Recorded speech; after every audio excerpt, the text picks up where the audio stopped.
सेवक यांचा पदग्रहण समारंभाच्या निमित्त व्यासपीठावर उपस्थित आपल्या जिल्ह्याचे सन्माननीय पालकमंत्री महोदय गुलाबरावजी पाटील साहेब, त्याचप्रमाणे आपल्या विधानसभेचे आमदार, आपल्या विधानसभा मतदारसंघाचे आमदार माननीय आप्पासाहेब, त्याचप्रमाणे मंचावर उपस्थित सर्व नवनिर्वाचित नगरसेवक यांचं मी स्वागत करतो। आज खरं तर मला कौतुक वाटतं की नगराध्यक्ष पदाचा पदभार घेताना सर्वप्रथम महिला म्हणून आपल्या नवीन नगराध्यक्ष यांना चिंता जी वाटली ती आपले जे बचत गट आहेत, आपल्या ज्या महिला आहेत शहरातल्या, त्यांच्या रोजगाराविषयी त्यांची जी तळमळ होती, त्यामुळे पहिल्याच दिवशी त्यांनी हा समारंभ आयोजित केला। त्यामुळे मी त्यांचं विशेष अभिनंदन करतो आणि त्यांनी याच्यातून दाखवून दिलं की त्यांचा पुढचा 5 वर्षाचा कार्यकाळ कसा असणार आहे, त्यांच्या दृष्टीने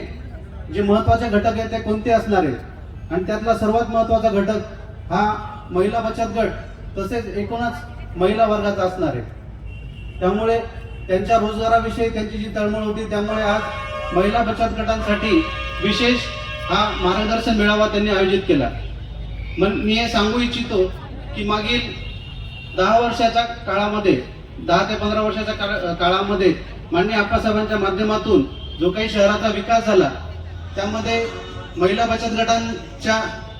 कामामध्ये देखील आमूलाग्र बदल या दिवसांमध्ये झाले। आधी आपले जे महिला बचत गट होते ते केवळ कागदावर होते, परंतु मागच्या काही काळामध्ये त्या महिला बचत गटांना कुठेतरी रोजगार मिळावा, मागे देखील आपण